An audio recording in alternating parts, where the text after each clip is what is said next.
सशक्त Bharat news channel में आपका स्वागत है। आज हमारे सामने अखिल भारतीय दुसाध महासभा के संरक्षक और संयोजक केदार पासवान जी हैं। इसके अतिरिक्त डॉक्टर भीमराव अंबेडकर रत्न मंडल संघ के संयोजक भी हैं, संरक्षक भी। तो आज इनसे हम 2-3 बिंदु पर बात करेंगे। पहला तो ये सर बताइए कि बिहार सरकार में प्रोन्नति पर रोक है और इसके बावजूद भी केंद्र सरकार बिहार सरकार प्रोन्नति लोगों को दे रही है ना। तो उस प्रोन्नति में जो है क्या शेड्यूल कास्ट के लोगों को प्रोन्नति दे रही है, लेकिन सुनने में आ रहा है कि वरीयता को जो है ना शेड्यूल कास्ट के लोग जो प्रोन्नति पाकर वरीय हो गए हैं उस पद पर जाकर भी, तो उस पद का वरीयता बिहार सरकार नहीं दे रही है, जबकि उसको कहीं से रोक नहीं। और नतीजा क्या हो रहा है कि जो जूनियर है, जो एक पद पर 4 साल 5 साल 6 साल 10 साल बाद भी गया है, तो अगला पद पर फान के ऊपर चढ़ जा रहा है। तो इसको आप किस रूप में देखते हैं सर? यह तो बहुत ही अन्याय है, क्योंकि प्रोन्नति जो है हमारा संवैधानिक अधिकार है। भले सुप्रीम कोर्ट को सर्वोच्च न्यायालय द्वारा तत्काल प्रोन्नति पर रोक है, लेकिन यह केवल अनुसूचित जाति के लिए पर ही रोक नहीं है। यह जो है सो प्रोन्नति में जहाँ भी है जिसको भी मिलेगा वो उस पर प्रतिबंध है। यहाँ बिहार सरकार जो है इन दिनों प्रभारी करके एक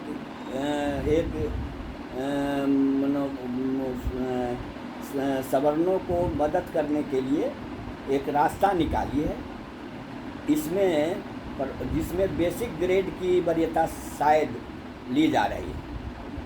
वह बेसिक ग्रेड की वरीयता अमान्य है।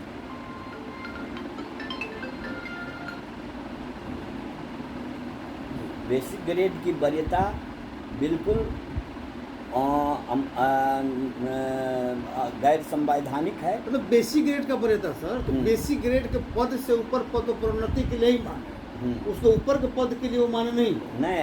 बेसिक ग्रेड जो है जी, बेसिक ग्रेड जब हमारी यहाँ संवर्ग नहीं पद वर्ग में हमारा हक बनता है जी, समझ गए, अधिकार है। पद वर्ग जहाँ पद होगा और उस पद में जी रिक्ति होगी तो उसमें हम हकदार हैं। तो प्रमोशन का एक्चुअली बेसिक उद्देश्य यही है कि प्रमोशन जो देना है तो वह हमारा जो रिक्ति है उसके विरुद्ध हमको प्रमोशन मिलेगा। रिक्ति में हमारा अपॉइंटमेंट होगा, नियुक्ति होगी। प्रमोशन एक तरह का नियुक्ति है और उसमें हमारा हक बनता है। हक तो है सर। मैंने यहाँ दूसरा बात हो रहा है ना, यहाँ पर हो रहा है कि बेसिक ग्रेड के वरीयता में तो मान लें कि जब बेसिक ग्रेड से ऊपर वाला पद तो प्रोन्नति होता है तो वहाँ तक समझ में आता है, लेकिन बेसिक ग्रेड के ऊपर वाला पद से ऊपर जब जाता है तो उस पद का वरीयता चाहिए ना एकदम। तो जो प्रोन्नत का पद है हमारा बेसिक ग्रेड जो है एंट्री पॉइंट है, समझ गए। तो एंट्री पॉइंट की वरीयता तो वह उससे हम आगे बढ़ गए दूसरे पद वर्ग में संवर्ग में। तो उस पद वर्ग को वरीयता हिसाब से होना चाहिए एकदम। लेकिन ये बिहार सरकार उसको नहीं मान रही है। संविधान में प्रावधान है, संविधान संशोधन है, इसके बावजूद उसको नहीं मान रही है और उसमें कहीं कोई रोक नहीं है। उस पर कहीं किसी तरह का कोई कोर्ट का रोक भी नहीं है कि कंसेक्वेंशियल सीनेटिव का आप रोक दीजिए, इसके बावजूद भी है। तो सरकार जो है यह अनुसूचित जातियों के साथ न्याय कर रही है। एकदम सीधा साधा मानने के न्याय करे, बेईमानी कर रही है। बेईमानी कर रही है, रिजर्वेशन के साथ रेप है। ये एकदम इसमें बिल्कुल इसमें कोई बेशक अधि है, इसके साथ अन्याय कर रही है और एक रास्ता निकाल करके दूसरे लोगों को मदद कर रही है, लाभ पहुंचाना चाह रही है या पहुंचा रही है एकदम।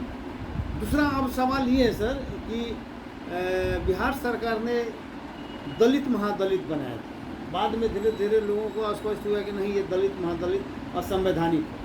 आंध्र प्रदेश मामले में भी सुप्रीम कोर्ट का मालिक हो गया, और 9 जज बेंच का फैसला भी था कि criminal concept is not applicable to SMS, इसके बावजूद ही बना दिया। बाद में नीतीश कुमार ने घोषणा किया था कि अब पासवान जाति के लोग भी जो है महादलित की सभी सुविधा प्राप्त करेंगे, मतलब अब महादलित नाम का कोई चीज़ नहीं रहेगा, खत्म हो गया। तो हम लोग निश्चिंत थे। लेकिन अब आप इधर आप देखिए कि फिर उन्होंने महादलित आयोग बना दिया, और महादलित आयोग बनाया, उसमें शेड्यूल का मैं दुसाध को उसमें कहीं रखा ही नहीं। तो फिर इसका क्या मतलब है? तो मल्लिकीय पैमाने किस लिए करें? यह जो है दलित और अनुसूचित जाति में वर्गीकरण बिल्कुल असंवैधानिक है जी।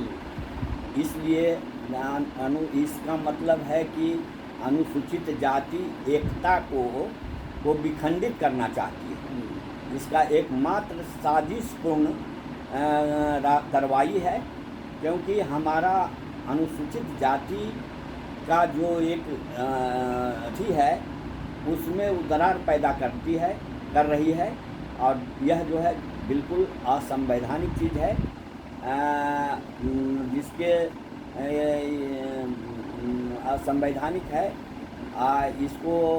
इसे तुरंत भंग किया जाना चाहिए, क्योंकि इससे क्या होगा कि हमारा एकता, अनुसूचित जाति एकता में दरार पड़ेगी, तो हमारा जो है जो एक समूह का जो परिकल्पना है वो भंग हो जाएगा, और इससे बहुत बड़ा नुकसान हो जाएगा। सवाल ये नहीं सर, सवाल ये भी है कि देखिए शेड्यूल कास्ट का जो लिस्ट बना है ना, उस लिस्ट में सिर्फ एक ही चीज़ है, अनटचेबिलिटी। अनटचेबिलिटी के आधार पर अनटचेबिलिटी को किस प्रकार डिवाइड किया जाएगा? अनटचेबल्स ज़्यादा अनटचेबल्स, कम अनटचेबल्स, इसका कोई मतलब? अनटचेबल्स मतलब अनटचेबल्स एकदम, विस्थापन मतलब विस्थापन, इसमें बिल्कुल समाज का बहिष्करण मतलब बहिष्करण, बिल्कुल मतलब इसे तीसरा चीज है ये नहीं। बिल्कुल जैसे ओबीसी में हाँ, है सर, हाँ, ओबीसी में सामाजिक है, शैक्षणिक है, मान लीजिए सांस्कृतिक है, आर्थिक भी है। शेड्यूल कास्ट में का लिस्ट में तो सिर्फ और सिर्फ जो है अनटचेबिलिटी है। एकदम, अनटचेबिलिटी के आधार पर कैसे बांटो? नहीं, संविधान में व्यवस्था नहीं है, संविधान में भी ऐसी व्यवस्था नहीं है जी। और यह जो है हमारा जो संवैधानिक हक दिया गया है, जो अधिकार दिया गया है, उसमें उसकी सबसे अहम कड़ी अनटचेबिलिटी है जी। और उसी आधार पर हम लोगों को इसमें थी है तो शामिल किया गया है। हाँ, उसी आधार पर हम लोग को शामिल किया गया है। इसमें जो है वर्गीकरण हो ही नहीं सकता है। तो इस संबंध में आप शेड्यूल कास्ट के लोगों को, आप तो खुद चला रहे हैं डॉक्टर अम्बेडकर रत्नमंडल से, उसमें आपका मूल योजना ही है सभी शेड्यूल कास्ट का बिहार में जो 22 जातियाँ हैं सभी को प्रतिनिधित्व देकर सभी को इकट्ठा करना। तो उन लोगों को क्या मैसेज देना चाहिए? न, उन लोगों को मैसेज ये है कि यह जो है हम जिस उद्देश्य से चले हैं कि हम जो है सभी अनुसूचित जातियों को एक सूत्र में बांधे, तो यह अगर ऐसी कार्रवाई हो रही है तो हमारा एकता में बिखराव होगा। लोग समूह में नहीं होकर के हम सामूहिक नेतृत्व के आधार पर आगे बढ़ना चाहते हैं, इसमें बाधक होगा। मतलब इसका मतलब कि उसमें बाधा पहुंचाने की कोशिश किया, एक तरह से षड्यंत्र किया एकदम। तो ये षड्यंत्र से बचना होगा। हाँ, सभी 22 जो जाति शेड्यूल कास्ट के हैं बिहार में, तो सभी लोगों को इस षड्यंत्र से बचना होगा और इसके फेर में नहीं रहना। एकदम, बिल्कुल। तो सर धन्यवाद। आज फिर हम लोग आगे फिर मिलेंगे। आज इन्हीं शब्दों को बात समाप्त करते हैं। जय भीम, जय भारत, जय संविधान।